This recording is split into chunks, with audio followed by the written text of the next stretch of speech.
Michael Joseph Guilbault was employed at a school in Grand Riviere as a teacher.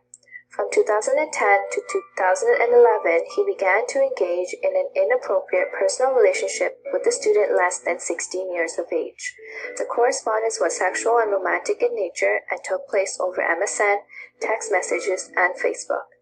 Between March 28 and April 8, 2011, several Facebook messages were exchanged between Guilbault and the student, including the exchange of nude pictures from the student to the teacher. On May 12, 2011, he was arrested and charged with one count of communicating by means of telecommunication with a person under the age of 16 years, which is an offense according to the Criminal Code, as Section 172.1 states that every person commits an offense who by means of telecommunication communicates with a person who is, or who the accused believes is, under the age of 14 years for the purpose of facilitating the commission of an offense under Section 281 with respect to that person.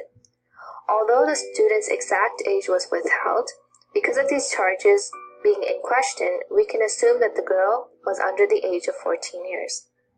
However, on August 30th, 2013, the criminal charges were dropped. Guilbault acknowledges the nature of the allegation and it being classified as professional misconduct. In other words, he did not contest the allegations or evidence collected. The committee finds Guilbault guilty of professional misconduct and finds that the revocation of the member's certificate of qualification and registration is appropriate in the circumstances.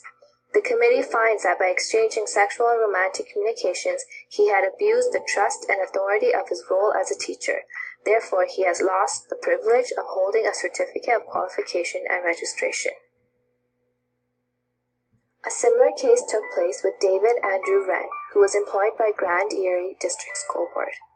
In 2011 to 2012, the student began to think of Mr. Wren as her friend and confided in him on personal issues.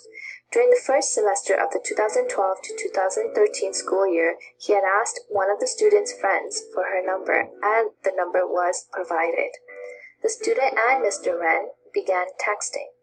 In semester 2, the student was in Mr. Wren's class, and their relationship escalated as inappropriate and sexually explicit text messages were sent to the student.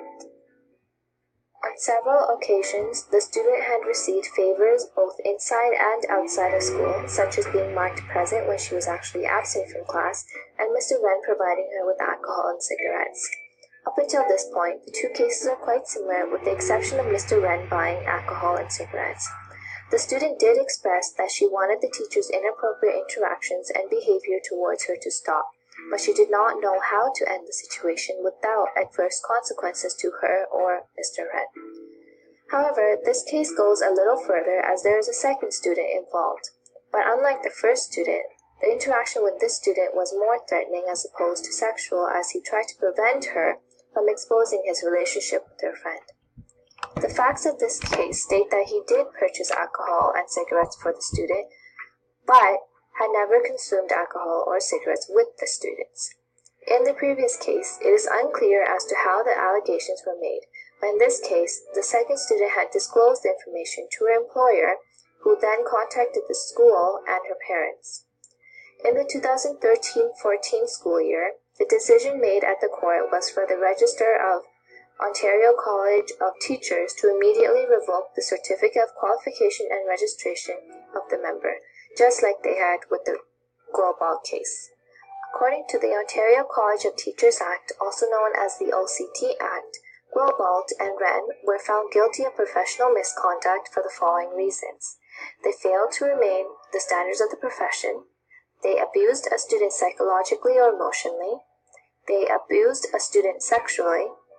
They failed to comply with the Act or the regulations or the bylaws.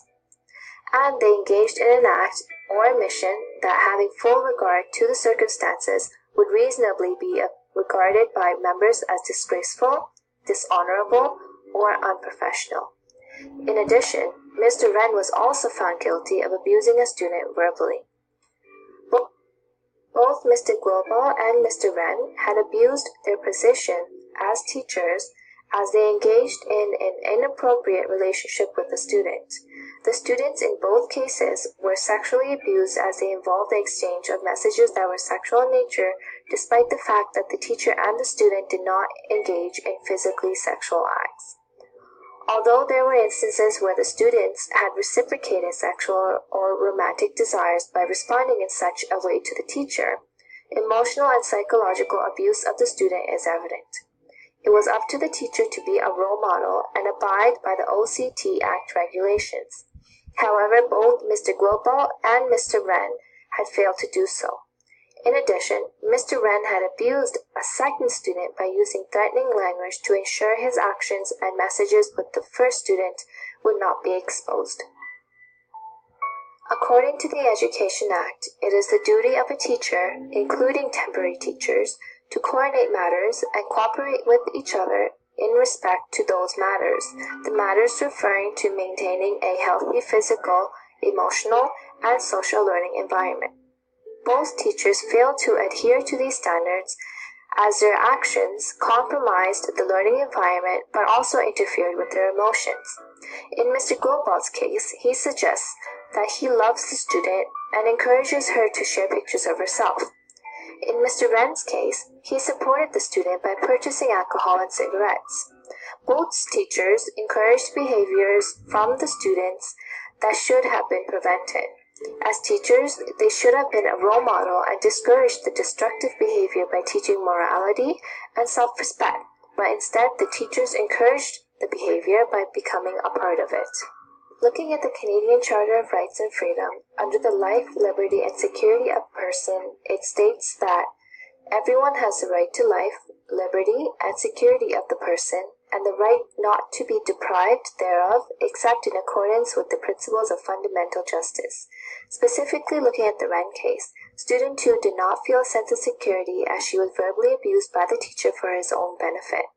The safe environment that should have been created in the classroom had failed to have been established. This affects the leadership in learning communities in the standards of practice for the teaching profession, as a safe and supported learning community was not created to facilitate student success. By engaging in these acts with their student, both teachers violated the ethical standards for teaching as they failed to provide care in the interest of developing the student's potential. They failed on the basis of respect and ensuring they honor emotional wellness and model respect. They failed on the basis of trust in which they did not maintain a honest and professional relationship. They failed on the basis of integrity as their actions were immoral. I chose to examine these particular cases because the development of sexual relationships between students and teachers seemed to be on the rise. In terms of the facts of the cases, I was particularly interested in examining how the relationship is established because often we are taught that having a romantic fantasy about a teacher is wrong. Furthermore, in terms of the legal issues, I was interested in looking into the repercussions and how the cases are reviewed from a legal standpoint. On a personal note, I've always questioned how easily a student's allegations may be considered compared to a teacher. As an Ontario teacher, this is significant because it is important to take notice of such relationships that may exist and provide the student with the support they need. It also reminds us of the fact that a teacher should never be alone with another student and that all communications with the student should be explicit and written in a manner that would be considered okay if it were to be